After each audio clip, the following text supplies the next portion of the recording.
Hello friends, good morning. അപ്പോൾ രാവിലെ ഞാൻ പല്ലൊക്കെ തേച്ചു, കാലിൻ്റെ ഭംഗിയൊക്കെ ഒന്ന് ആസ്വദിച്ചാണ് പല്ലൊക്കെ തേച്ചത്. അതിനുശേഷം അടുക്കളയിൽ വന്നപ്പോൾ ഉമ്മ അറിഞ്ഞത് എനിക്ക് എന്താ എല്ലാ വീഡിയോസും എടുക്കുമല്ലോ, അപ്പോൾ നീ എന്തുകൊണ്ട് ഞാൻ അപ്പം ചുടുന്ന വീഡിയോ എടുക്കുന്നില്ല? നമ്മുടെ പരാതി തീർത്ത് അപ്പം ചുടുന്ന വീഡിയോ ഒക്കെ എടുത്തതിന് ശേഷം ഒരു ഗ്ലാസ് നാരങ്ങ പിഴിഞ്ഞുള്ള ചിയാസിഡ് കുടിച്ചു. അതെല്ലാം കഴിഞ്ഞ് റൂമിൽ വന്നപ്പോൾ ആ മക്കളുടെ നല്ല ഉറക്കം. കൊടുങ്കാറ്റിന് മുന്നിലുള്ള ശൂന്യതയെ പോലെയാണ് അവരാണ് ഉറങ്ങുന്നത്. എഴുന്നേറ്റ് കഴിഞ്ഞാൽ പിന്നെ വമ്പൻ അടിയും ബഹളവും കാര്യങ്ങളൊക്കെ ആയിരിക്കും. അതിനുശേഷം ഫുഡൊക്കെ കഴിച്ചു, ഞാൻ ഡ്രസ്സൊക്കെ ചേഞ്ച് ചെയ്തു, ഇനി ക്ലാസ്സിന് പോകണമായിരുന്നു. അങ്ങനെ പിന്നെ ക്ലാസ്സിന് പോകാൻ റെഡിയായി, കുഞ്ഞുങ്ങളുടെ ബൈയൊക്കെ പറഞ്ഞു, അങ്ങനെ ക്ലാസ്സിൽ പോവാണ്.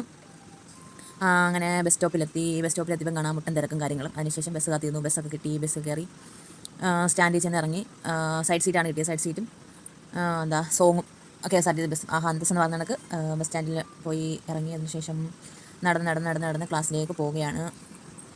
അതായത് നമ്മുടെ പുനലൂർ തൂക്കുപാലം അതെല്ലാം കണ്ടു. ഇങ്ങനെ നടന്ന് ക്ലാസ്സിന് ചെന്നു, ക്ലാസ്സിന് കയറി. ക്ലാസ് 1.5 മണിക്കൂറത്തെ ക്ലാസ് ഉള്ളായിരുന്നു. ക്ലാസ് കഴിഞ്ഞു തിരിച്ച് വീണ്ടും ബസ് സ്റ്റാൻഡിലേക്ക് ഉള്ള നടത്തം. അതിൻ്റെ കൂടെ അടിപൊളി വെയിലത്ത് കരിഞ്ഞ് ഉണങ്ങി. ലാസ്റ്റ് ബസ്സൊക്കെ കിട്ടി, സ്കൂട്ടിയൊക്കെ എടുത്ത് ഞാൻ വീടെത്തി കുഞ്ഞുങ്ങളായിട്ട് കുറച്ച് വർത്തമാനങ്ങളൊക്കെ പറഞ്ഞ് കുറേ വീഡിയോസൊക്കെ എടുത്ത് ചുമ്മാ ഒരു രസം, അവർക്കൊരു രസം ആയിക്കോട്ടെ എന്ന് വിചാരിച്ചതിന് ശേഷം കുഞ്ഞുങ്ങൾക്ക് ചോറൊക്കെ കൊടുത്ത്. മീൻ പൊരിച്ചത് ചൂടായിരുന്നു, അതാണ് അവരങ്ങനെ എക്സ്പ്രഷൻ ഇട്ടത്. പിന്നെ ഞാൻ കിടന്ന് പിച്ച് കൊടുത്തു. അതിനുശേഷം അവരെന്തെല്ലോ കാര്യങ്ങളൊക്കെ പറയുകയാണ്. ആഭ്യന്തര കാര്യങ്ങളൊക്കെ ചർച്ച ചെയ്താണ് ഫുഡ് കഴിക്കുന്നത്. എപ്പോൾ അടികൂടാം അല്ലെങ്കിൽ ഇങ്ങനെ അടികൂടാം എന്നൊക്കെ ആയിരിക്കും അവർ പറയുന്നത്. അങ്ങനെ അവർ ഫുഡും കാര്യങ്ങളൊക്കെ കഴിച്ചു. അതിനുശേഷം ഞാനും ഫുഡെല്ലാം കഴിച്ചു.